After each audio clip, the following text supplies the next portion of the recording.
Ja, heute habe ich angefangen mit dem Tank. Erstmal den alten Tank hier demontiert, habe die Stelle frei gemacht, bin jetzt gerade dabei und bereite die Konsolen für. Die habe ich gerade da hinten ein bisschen gestrichen. Die waren nur braun grundiert und dann soll das gute Stück dahin. Das ist ein 300 Liter Tank, Aluminium. Ne, von den Maßen so, dass der nicht so hoch ist wie der andere. Und natürlich nicht diese lange Schnapsel da hinten. Das passt mir nachher mit dem Shelter nicht. Und vor allen Dingen mit, keine Ahnung, 130 Liter. Kommen wir nicht weit. Ne? 300 Liter, lang dicke, da wo ich hinfahre, finde ich immer eine Tankstelle. Mache jetzt gerade noch hier die Geschichte mit den. Ich bin jetzt gerade dabei und streiche die Konsolen. Erstmal eine Seite. Wenn das gleich schön warm, schnell trocken. Morgen früh sonst die andere. Und dann ist das auch rucki fertig. Ja, moin liebe Zuschauer. Ich habe heute den Tank eingebaut. Leider vorher vergessen, ein paar Bilder zu machen, wo ich dabei war. War ein bisschen krampfig, ne? Weil man musste doch irgendwo Löcher finden, wo das alles passt und genug Abstand zu irgendwie anderen Aggregaten. Aber hat geklappt. Die Konsolen sind montiert. Ist ordentlich fest, vermute ich mal. Hoffe ich jedenfalls. Ja, und macht soweit einen guten Eindruck. Auf jeden Fall bewegt sich da irgendwie nichts, wenn man da dran rüttelt. Ja, das ist mit den Konsolen. Da bewegt sich auch nichts. Ja, ich bin jetzt soweit fertig. 300 Liter Alu-Tank. Der wiegt praktisch gar nichts. Den kann man alleine ganz locker heben. Konsolen sind schwer. Ja, der ist erstmal jetzt fertig. Ich will morgen weitermachen mit dem Entnahmestutzen, den habe ich hier noch liegen, den muss ich noch einbauen und dann wieder die Verbindung an das Fahrzeug, dass er wieder Diesel kriegt. Ja, liebe Zuschauer, ich habe hier die Tankentnahme und die Kraftstoffanzeige vor mir. Damit muss ich mich jetzt ein bisschen beschäftigen, weil das muss dann nachher auch funktionieren.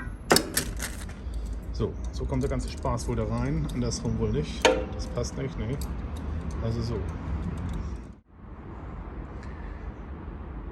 Ja, ich habe jetzt die Entnahmeeinrichtung vor mir. Die ist für 70er Tanks. Wie man sieht, geht das bis nach unten runter. Und mein Tank ist so eine 48. Der Lieferant sagt, die kann man kürzen. Das habe ich jetzt auch mal gemacht. Mir das so praktisch auf 48 genauso mit Abstand wieder so gekürzt, wie es vorher praktisch auch war, nur eben von 48er Tank. Dann kommt das aber raus. Jetzt sagt er, ich soll nur noch diesen Draht ein bisschen neu hinbiegen. Und dann war es das. Das probiere ich jetzt mal. Ja, das war es jetzt auch schon. Also ruckzuck gekürzt und sollte jetzt für einen 48er Tank passen. Sieht gut aus. Dabei war auch noch so ein kleiner Vorfilter. Den habe ich jetzt da unten mal raufgebaut. Der saugt mal so den groben Schmutz dann nicht an. Ne? Ja, da gibt es natürlich auch noch bessere Sachen, dass man irgendwie an der Seite vom Tank irgendwie einen richtigen Filter verbaut. Dann sollte man dieses wohl nicht einbauen, habe ich mal gehört, weil dann saugt er den Dreck durch und man hat das im Filter und kann das da dann immer mal entleeren oder sieht den Dreck.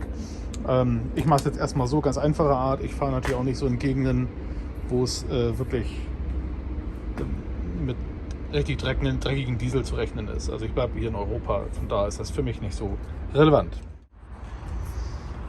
So, Tanksonde einbauen ist auch nicht das Hexenwerk. Ich habe jetzt mal, da waren 2 Gummiringe dabei. Ich probiere erstmal den dünnen. Weil ich denke mal, der dicke ist für Stahltanks. Weil das Blech vom Alu, denke ich mal, dicker ist als Stahl. Schauen wir mal.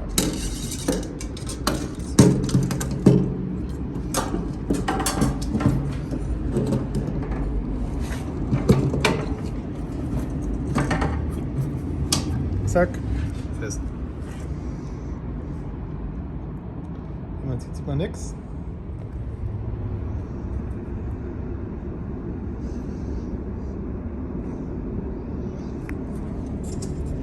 Irgendwie schleift der Schwimmer an der Wand, ne?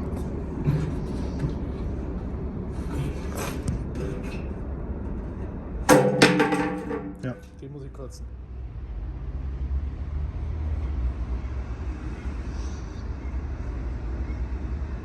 glaube, der schleift immer noch an der Wand.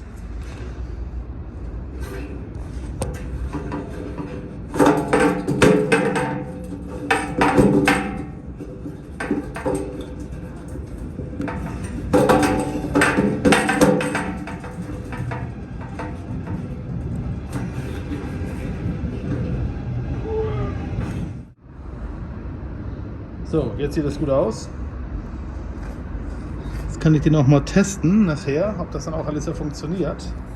Aber so schon mal wunderbar. Der Dichtring passt auch, war richtig. Jetzt machen wir mal schon mal den elektrischen Anschluss. So, die Anzeige habe ich jetzt auch angeschlossen. Wieder hier, das ist der Grund, also Masse. Und hier ist der wo Spannung drauf läuft. Ja, jetzt erstmal so weit. Das ist erstmal alles für heute.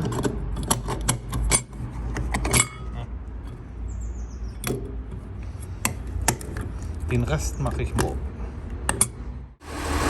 Ja, moin liebe Zuschauer, wie ihr heute seht, der Tank ist fertig. Ich habe die Nahmearmatur eingebaut. Moin liebe Zuschauer, heute gibt es mal wieder ein kleines Video. Ich habe gestern den 300 Liter Alutank montiert. Den habe ich beim Tanklieferanten, so einem Großhandel, bestellt.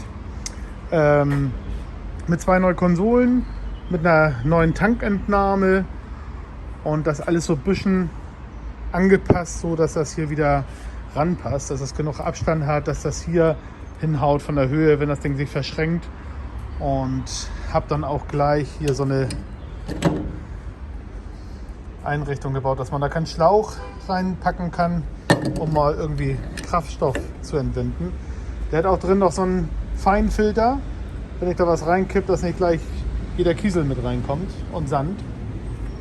Ist aber kein Filter, ist wirklich nur so, wenn man tankt aus einem Kanister oder aus irgendeiner Anlage, dass da nichts reinfällt. Ne? Die Kraftstoffleitung, da war vorher eine Kunststoffleitung.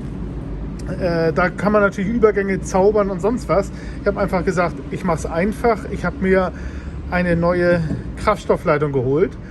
So ein 2 Meter Stück, 9,3 mal 3 mm. Ja, das ist ganz normaler Gummi-Kraftstoffschlauch. Bei der Entnahmeeinrichtung waren die beiden Verschraubungen dabei mit Schlauchtönen drauf. Das hier ist 9,3 mal 3 und das ist eine Nummer kleiner, 7,5 mal sonst was. Passt da aber auch drauf. Habe ich mit diesen Klemmschellen genommen. Die kann man gut mit der Kneifzange zusammenklemmen und dann sind die fest. Hier hinten habe ich die anderen genommen, weil ich mir nicht ganz sicher bin, ob das wirklich so hält. Weil ich habe die Rücklaufleitung, das ist die dünne, nur in diesen 7,5 mm Schlauch reingeschoben. Ob das wirklich immer dicht ist, dann kann ich das nochmal auseinanderschrauben. Ne?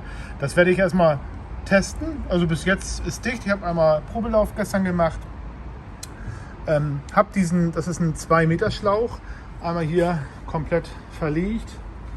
Mittendurch schön alles ordentlich befestigt mit Kabelbinder.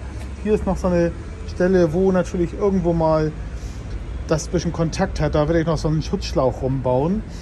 Und hier vorne am Motor ist dann auch die Kraftstoffpumpe. Da habe ich das an den vorhandenen Schlauchstutzen wieder angeschlossen und auch mit so einer Schelle befestigt. So habe ich jetzt eine neue Leitung, nicht mehr die alte Kunststoffleitung. Ob das jetzt besser ist, weiß ich nicht, aber es funktioniert. Ne? Und ich kann auch mal da gut dran arbeiten. Vor allen Dingen die Übergänge auf Gummi sind einfacher herzustellen, als wenn man für diese Plastikleitung irgendwelche Teile sucht. Da sucht ihr euch einen Wolf, lasst es sein. Also das ist gut, das ist fest, das ist dicht. Es ist gut fixiert alles. Es ist sofort. Ich habe mit der Pumpe ein bisschen vorgepumpt. Da ist hier hinten irgendwo so ein kleiner Hebel hier. Ne? Damit könnt ihr pumpen. Wenn ihr den Tank drin habt, gefüllt habt, pumpt er, keine Ahnung, gefühlte 50 Mal mit diesem Hebel. Wo ist er da? Na, hier. Und dann ist das auch zur Zeit einigermaßen entlüftet. Eventuell muss man oben noch an den Einspritzdüsen nochmal hier entlüften, einmal aufdrehen oder dort einmal längs, ob da noch irgendwie Luft ankommt. Bei mir lief es sofort. Ich habe das hier schon so gut entlüftet, dass das funktionierte. Ne? Ich habe ihn angeschmissen, der lief für 20 Minuten sauber, auch mit ordentlich Gas geben und sowas. Der hat sich nicht einmal verschluckt. Also es läuft. Ne? Der Tank Alu, den kann man alleine ganz einfach heben. Der wiegt fast nichts. Die Konsolen ein bisschen schwerer. Die werde ich noch mal ein bisschen hier von unten streichen. Das habe ich jetzt nicht mehr gemacht, dass das ein bisschen hübsch ist. Aber 300 Liter lang für meine Touren sind jetzt hier auf der einen Seite praktisch so einigermaßen bündig mit dem Shelter. So will ich das auch haben. Also das habe ich mir so rausgesucht und kann mal gucken, ob da man das sieht. Hier ist auch der Lieferant. Und da seht ihr auch so einigermaßen ein paar Daten. Jo. Ist im Internet einfach zu finden. Super Service, kam hier top schnell an. Und 300 Liter Tank ist drin. Der alte Tank liegt hier. Das sind ja, glaube ich, nur 130 Liter. Das ist Geschichte. 300 Liter lang für mich. Ja, soweit. Mehr ist das nicht. Tank ausbauen, einbauen war relativ einfach.